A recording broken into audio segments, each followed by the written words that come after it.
तो आज हमने क्या किया यार, फिर से रिकॉर्डिंग किया तो उसमें थोड़ा सा ग्लिच आ गया, दिक्कत हो गई, रिकॉर्ड नहीं हो पाया। तो हमने ये सब तो पूरा पढ़ा दिया था, ठीक है ना, बट रिकॉर्डिंग नहीं होने पाया। मैं सोच रहा हूँ कि आपको ये मैं एक बार रिवाइज करवा देता हूँ, ठीक है ना। वीडियो थोड़ा छोटा ही बनेगा, बट 10 मिनट में ही हम इस वीडियो को ख़त्म कर देंगे। तो चलो भाई, आओ हम समझते हैं इस चीज़ को। देखो, हमें क्या बताना था, हमें आज पढ़ाना है क्या, ठीक है, बायोटेक्नोलॉजी में प्रिंसिपल प्रोसेस वाला प्लाज्मिड वेक्टर एंड ट्रांसफॉर्मेशन। तो चलो देर नहीं करते, नहीं तो ये पता नहीं रिकॉर्डिंग का बड़ा इशू हो रहा है यहाँ पे। तो देखो, आज हम बात करेंगे वेक्टर के बारे में। तो वेक्टर क्या होता है जरा समझो इधर। वेक्टर की अगर हम बात करें तो वेक्टर एक व्हीकल की तरह काम करता है। यानी कि आप व्हीकल यूज करते हो, स्कूल जाते हो, बस में बैठ के जाते हो, तो इसमें क्या होगा कि जब आप बस में बैठ के जाते हो स्कूल की तरफ, तो बस को आप वेक्टर मान लो, खुद को आप जीन मान लो। तो वेक्टर एक व्हीकल की तरह काम करता है, जिसपे हम कोई भी फॉरेन डीएनए या जीन ऑफ इंटरेस्ट को ऐड करते, लाइगेट करते हैं और होस्ट के अंदर ट्रांसफर कर देंगे, वो आपका वेक्टर होता है। वेक्टर में आप plasmid vector, plasmid university California, plasmid from university of California यानी पीयूसी यूज कर सकते हो। वायरस भी आपका प्लाज्मिड यानी प्लाज्मिड नहीं वेक्टर की तरह यूज हो सकता है। जैसे हमने क्या किया, ये हमने प्लाज्मिड वेक्टर लिया था, इसको हमने यहाँ से कट किया था डीएनए वो इंडोन्यूक्लियस की मदद से, और इस पे हमने क्या किया, ये जो जीन ऑफ इंटरेस्ट है हमने इसको लाइगेट किया, किससे, डीएनए लाइगेज के साथ। फिर हम क्या करेंगे इसको, यानी ये जीन कैसा है, जीन ऑफ इंटरेस्ट है आपका, gene of interest foreign DNA piece होता है, डीएनए लाइगेज से जोड़ा था प्लाज्मिड के अंदर, ठीक है ना। और ये हमारा प्लाज्मिड वेक्टर है, क्या, प्लाज्मिड वेक्टर। तो हमने इस प्लाज्मिड वेक्टर पे जीन ऐड किया, तो इसको रिकॉम्बिनेंट डीएनए बोलोगे। होस्ट में ऐड कर दिया, अब बैक्टीरिया यानी किसी होस्ट आप बैक्टीरिया या ले सकते हो, ठीक है ना। तो ये आपका क्या होता है, वेक्टर की तरह काम कर गया। तो इंपॉर्टेंट फीचर क्या होते हैं किसी भी वेक्टर के, चलो आओ हम थोड़ा सा उसके बारे में समझ लेते हैं। तो फीचर ये होता है कि इसमें ORI साइट होनी चाहिए। क्या होनी चाहिए, ORI साइट, जिसको हम ओरिजिन ऑफ रिप्लिकेशन बोलते हैं। ये एक ऐसा साइट होता है फ्रॉम वेयर रिप्लिकेशन स्टार्ट, जहां से रिप्लिकेशन यानी उसकी कोई भी डीएनए की कॉपी रिप्लिकेशन स्टार्ट होती है। और ये कंट्रोल करता है जो भी रिप्लिकेशन में कॉपी नंबर होते हैं, यानी रिप्लिकेशन के दौरान आपके जीन और रिप्लिकेट करते हैं डीएनए, तो उसकी कॉपी नंबर को कंट्रोल करती है। जैसे ये प्लाज्मिड है, प्लाज्मिड में ये एक ORI साइट होती है, ये क्या करती है, ओरिजिन और रिप्लिकेशन है, जहां पे हमने इस जीन को ऐड किया था। जैसे प्लाज्मिड रिप्लिकेट करेगा, नंबर अपना बढ़ाएगा, तो वैसे ये भी आपका, ठीक है ना, यानी जीन का भी नंबर आपका बढ़ेगा। नंबर 2 पे क्लोनिंग साइट की हम बात करेंगे। तो क्लोनिंग साइट, एक मिनट में दूसरा चेंज कर लेता हूं। क्लोनिंग साइट, जिसको हम रिस्ट्रिक्शन साइट भी बोलते हैं, रिकॉग्निशन साइट भी बोलते हैं, ये एक सीक्वेंस है डीएनए का, जहां पर रिस्ट्रिक्शन एंडोन्यूक्लियस रिकॉग्नाइज करता है अपने रिकॉग्निशन साइट को और बाइंड करता है उस पे, और क्या करेगा, उसको कट करेगा, डीएनए को क्या करेगा, कट करेगा, ठीक है ना, थ्रू द रिस्ट्रिक्शन एंडोन्यूक्लियस। बताओ, इतनी बात समझ में आ गई। चलो, अब यहां पे आपका होता है रोप यानी ROP, प्रोटीन ऑफ रिप्लिकेशन। एक मिनट, एक मिनट, थोड़ा सा हैंग करने लगा, रुकना थोड़ा सा।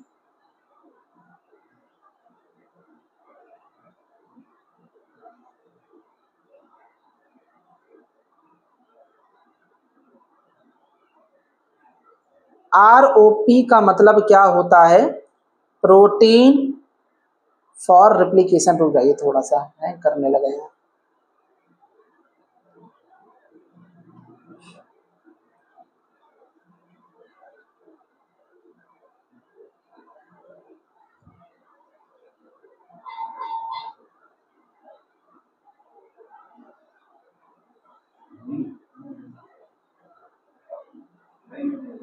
बस बस बस बस हाँ।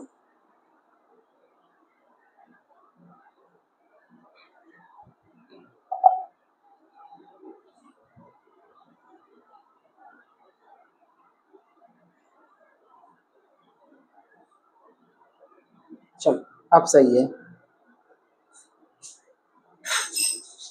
क्या हुआ, अरे यार हम डर गए। चलो,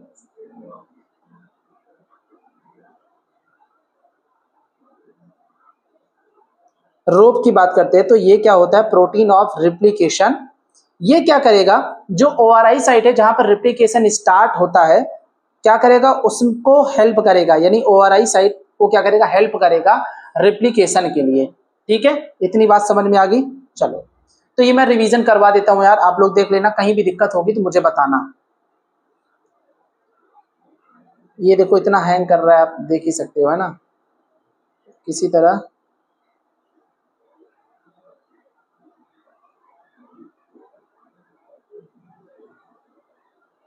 चलो 1 मिनट, मैं इसको वापस से साफ कर दिया। चलो यहाँ से उठा लेते हैं। 11:15 है, मैं रिकॉर्डिंग कर रहा हूँ, देख सकते हो आप। चलो इतना हो गया। अब हम बात करेंगे selectable marker. Oh shit, selectable marker क्या होता है? तो सेलेक्टेबल मार्कर भी एक जीन ही होता है आपका, जो कहां पे होता है, प्लाज्मिड डीएनए पर प्रेजेंट होता है। इसका काम क्या होता है, transformant, non transformant, recombinant and non recombinant को पहचानने में हेल्प करता है। दो सेलेक्टेबल मार्कर होते हैं, टेट आर यानी टेट्रासाइक्लिन आर, एम्पिसिलिन आर होते हैं आपके, क्या होते हैं, एम्पिसिलिन आर। ठीक है, ये दोनों एंटीबायोटिक जीन होते हैं, एंटीबायोटिक रेजिस्टेंट जीन होते हैं। ठीक है ना, एम्पिसिलिन आर का काम क्या होता है, provide resistance again antibiotic. Ampicillin and tetracycline क्या होता है, ये रेजिस्टेंस प्रोवाइड करता है अगेंस्ट एंटीबायोटिक टेट्रासाइक्लिन। ये एक ऐसे जीन होते हैं, टेट आर, अगर प्लाज्मिड में टेट्रासाइक्लिन आर रेजिस्टेंट जीन है, तो अगर बैक्टीरिया को आप टेट्रासाइक्लिन एंटीबायोटिक में रखोगे तो ये नहीं मरेगा। ठीक है ना, अगर आप एम्पिसिलिन में रखोगे तो भी ये नहीं मरेगा। अगर पता चला केवल टेट्रासाइक्लिन की जीन है, एम्पिसिलिन की नहीं है, तो आप एम्पिसिलिन में डाल रहे हो तो ये बैक्टीरिया मर जाएगा। क्या हो जाएगा, बैक्टीरिया मर जाएगा, क्योंकि इसके पास टेट्रासाइक्लिन वाला ही होगा। ठीक है ना, इतनी बात समझे।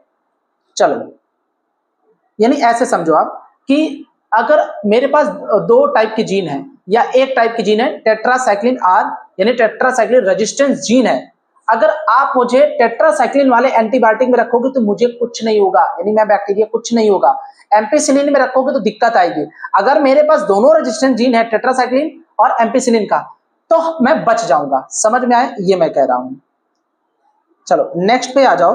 ये देखो, ये हमने क्या किया, ये प्लाज्मिड डीएनए हमने बनाया है PBR322।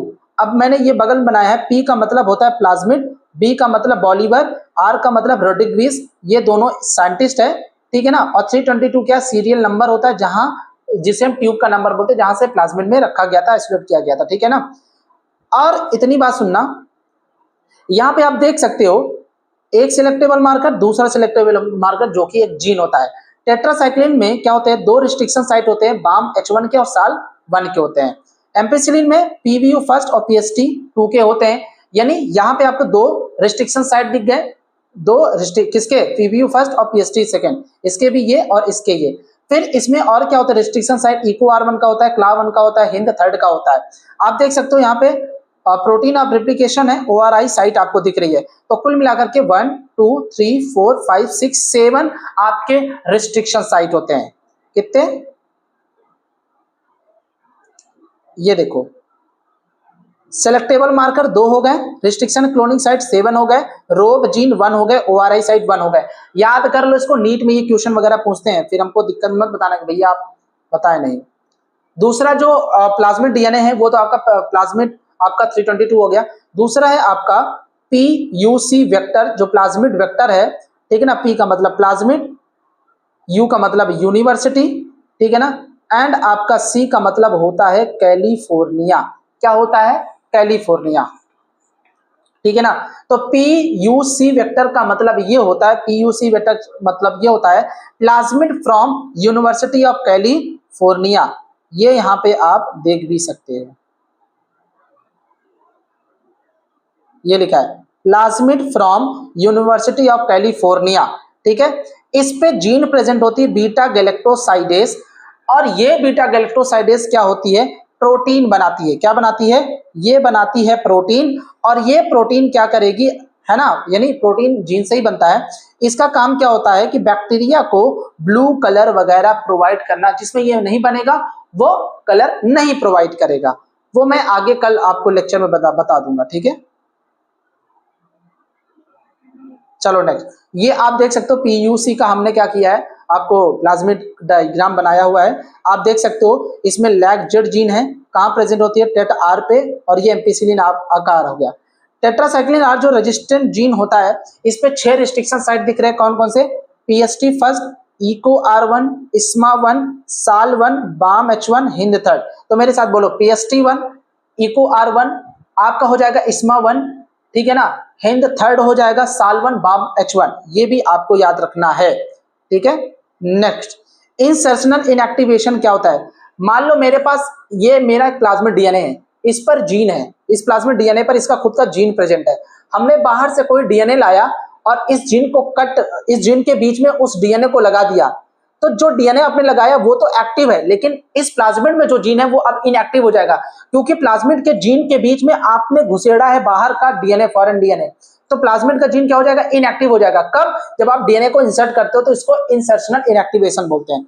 तो यहाँ पे ये प्लाज्मिड देख सकते हो, ठीक है, यहाँ पे टेट्रासाइक्लिन आर का जीन है, एम्पिसिलिन आर का है, तो जब हम किसी फॉरेन डीएनए को अगर इसमें ऐड करेंगे टेट्रासाइक्लिन वाले जीन में, तो टेट्रासाइक्लिन आर रेजिस्टेंट जीन क्या हो जाएगा, आपका इनएक्टिव हो जाएगा। एम्पिसिलिन में लगाओगे तो एम्पिसिलिन इनएक्टिव हो जाएगा, एक्टिव नहीं इनएक्टिव, तो इसको हम बोलेंगे इंसर्शनल इनएक्टिवेशन। यानी जब आप ऐड करते हो, लाइगेट करते हो किसी फॉरेन डीएनए को, कहां, मिडिल ऑफ जीन यानी प्लाज्मिड में, जैसे मान लो टेट्रासाइक्लिन का, तो वो जीन क्या हो जाएगी, बिकम इनएक्टिव, यानी आपका ये टेट्रासाइक्लिन जीन अगर आपने इसमें घुसेड़ा है बाहर का डीएनए, तो ये इनएक्टिव हो जाएगा।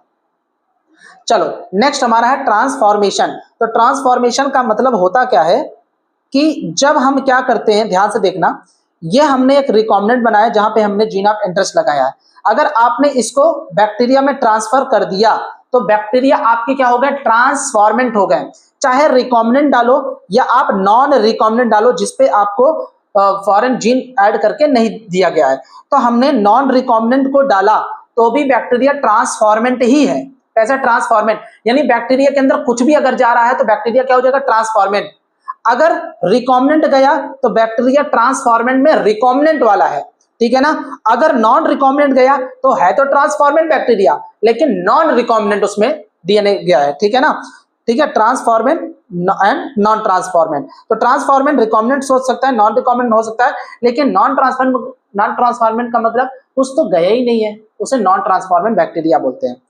यहाँ पे मैंने लिखा है, ठीक है ना, ये देखो, नॉन ट्रांसफॉर्मेंट रिकॉम्बिनेंट ये वाला जाएगा, नॉन रिकॉम्बिनेंट ये वाला भी जा सकता है, ठीक है ना, ये वाला जिसमें आपको जीन ऑफ इंटरेस्ट नहीं दिखेगा। नॉन ट्रांसफॉर्मेंट का मतलब ना तो रिकॉम्बिनेंट्स होगा ना तो नॉन रिकॉम्बिनेंट्स होगा। बस आज के लिए इतना ही, फिर मैं क्या करूंगा आगे आपको मैं क्या बताऊंगा कि मतलब कैसे हम यहाँ पे तो डायरेक्ट बता दिए कि होस्ट के अंदर इसको डाल देते हैं प्लाज्मिड डीएनए को, किसी भी डीएनए को, ठीक है ना, बट आगे हम बात करेंगे कि कैसे हम इसको भेजते हैं, इसका प्रोसीजर क्या होता है, gene gun method, micro injection वगैरह हम पढ़ेंगे, हीट शॉक मेथड पढ़ेंगे। तो भैया आज के लिए इतना ही, मिलते हैं कल की वीडियो में, नहीं तो आज का ये बहुत लॉन्ग हो जाएगा, दिक्कत हो जाएगा। तो चलो 13 मिनट का वीडियो यार देख लेना, फिर से दिक्कत यहाँ पे क्रिएट हो गई, नोट्स मैं भेज दूंगा, बार बार इसको देखना। अब हम क्या करेंगे, कल मैंने वीडियो रिकॉर्ड करना चाहा तो ऐसी ग्लिच आ गई थी, प्रॉब्लम हो गई थी, एनसीईआरटी में पढ़ा रहा था, सब कुछ देखा बट वीडियो रिकॉर्ड ही नहीं होने पाई, ठीक है ना। फिर मैं सोचा कि चलो अब चैप्टर को हम क्या करते हैं, लास्ट में ही उठाते हैं, यानी चैप्टर एनसीईआरटी रीडिंग को लास्ट में उठाते हैं जब पूरा चैप्टर खत्म हो जाएगा। तो चैप्टर जैसे मैं कंप्लीट कर दूंगा, एनसीईआरटी रीड करवा दूंगा, एनसीईआरटी रीड कराने के बाद मैं आपको बहुत सारे क्वेश्चन लगवाऊंगा, सामने ही बैठ करके आप उसका आंसर देना। तो चलो आज के लिए इतना ही, बहुत बहुत धन्यवाद। यहां से उठाता हूं, ठीक है।